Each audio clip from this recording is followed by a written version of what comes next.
కేవలం 7,999K up to 10 kgs వరకు బరువు తగ్గి అధిక బరువు నుంచి వచ్చే ప్రధాన సమస్యలను దూరం చేసుకోండి. చాలా సినిమాల ఫ్యూచర్ జననాయగన్ రిలీజ్ పై ఆధారపడుందా?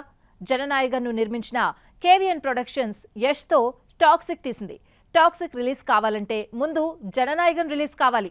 అలాగే చిరంజీవి బాబీ మూవీ షూటింగ్ మొదలు కావాలన్నా జననాయగన్ థియేటర్స్ లోకి రావాలి.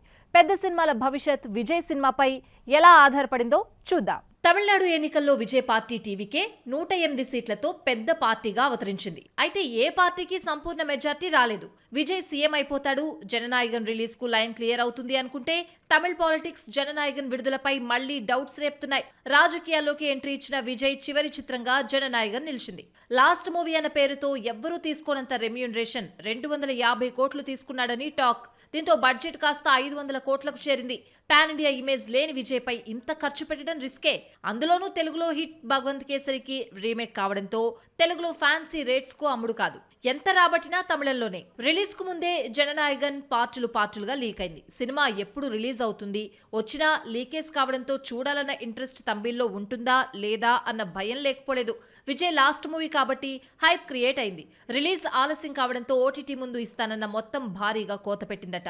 మరి జననాయగన్ పై పెట్టిన 500 కోట్లను ఎలా రాబడతాడన్న భయం తమిళ్లో ఉంది. కేవీఎన్ ప్రొడక్షన్స్ లో రూపొందుతున్న సినిమాలన్నీ పెద్దవే. KGF 2 తర్వాత యష్ తో టాక్సిక్ నిర్మించే ఛాన్స్ ఈ బ్యానర్ కు దక్కినా బడ్జెట్ అంచనాలు దాటిపోయింది. టీజర్ ట్రైలర్ లో మితిమీరిన రొమాన్స్, వైలెన్స్ ఉండడంతో విమర్శలు ఫేస్ చేయాల్సి వచ్చింది. షూటింగ్ పూర్తయినా ఓటీటీ కాకపోవడంతో జూన్ 4న రావాల్సిన సినిమాను వాయిదా వేశారు.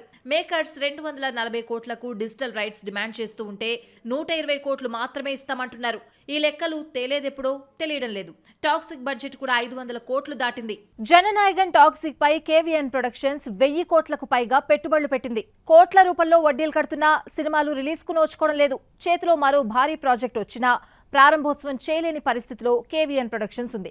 తెలుగులో పెద్ద పెద్ద బ్యానర్స్ ఉన్న మనశంకర్ వరప్రసాద్ తర్వాత చిరంజీవి నటించే బాబీ సినిమాను కేవీఎన్ చేతిలో పెట్టాడు. జననాయగన్ టాక్సిక్ రిలీజ్ వాయిదా ఎఫెక్ట్ మెగాస్టార్ మూవీపై పడింది. మార్చిలో మొదలు కావాల్సిన ఈ సినిమా ఇంతవరకు చప్పుడు చేయడం లేదు. ఈ క్రేజీ ప్రాజెక్ట్ సెట్స్ పైకి రావాలంటే ముందు జననాయగన్ రిలీజ్ అవ్వాలి. చేతి నిండా పెద్ద సినిమాలు షూటింగ్ పూర్తయినా రిలీజ్ కు నోచుకోవడం లేదు. ఎన్నో కోట్లలో అప్పులు, ఒకవైపు వడ్డీలు కడుతున్నా ₹1 రాని పరిస్థితి. ఇలాంటి సిచ్యువేషన్ లో కేవీఎన్ ప్రొడక్షన్స్ ఉంది.